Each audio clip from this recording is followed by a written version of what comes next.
7 azab anak yang durhaka tidak akan masuk surga. Seseorang yang durhaka kepada orang tuanya akan diazab oleh Allah Subhanahu wa taala dengan tidak akan masuk surga.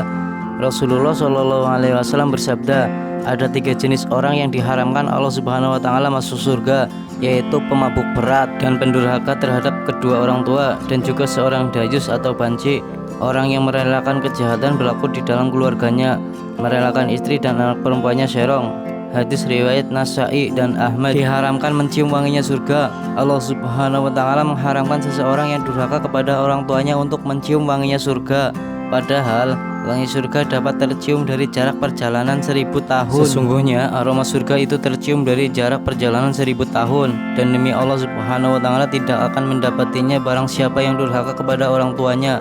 Hadis riwayat Tabrani. Terhapus semua amal ibadahnya.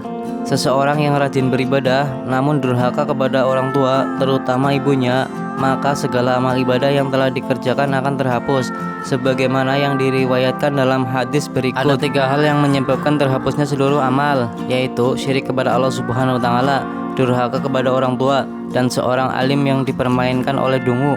Hadis riwayat Tabrani. Dosa-dosanya tidak diampuni.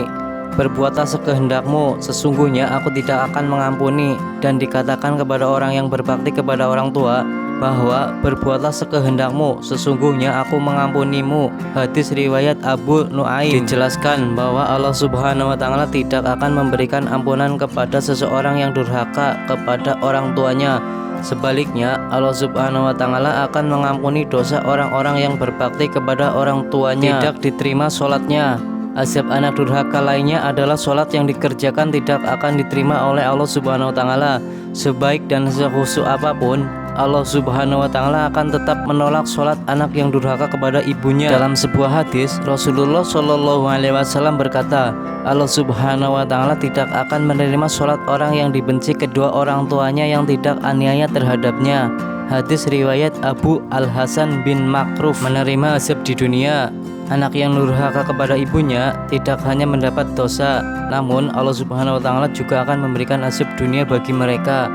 Dalam sebuah hadis, Rasulullah Shallallahu alaihi wasallam bersabda, setiap dosa akan diakhirkan oleh Allah Subhanahu wa taala sekehendaknya sampai hari kiamat, kecuali dosa mendurhakai kedua orang tua. Sesungguhnya Allah Subhanahu wa taala akan menyegerakan balasan kepada pelakunya di dalam hidupnya sebelum mati. Dibenci Allah Subhanahu wa taala, Allah Subhanahu wa taala akan memberikan ridhonya jika orang tua juga meridhoi. Sebaliknya, apabila orang tua murka, Allah Subhanahu wa taala pun akan murka. Sebagaimana dijelaskan dalam sebuah hadis, ridho Allah Subhanahu wa taala tergantung pada ridho orang tua, dan murkanya Allah tergantung pada murkanya orang tua.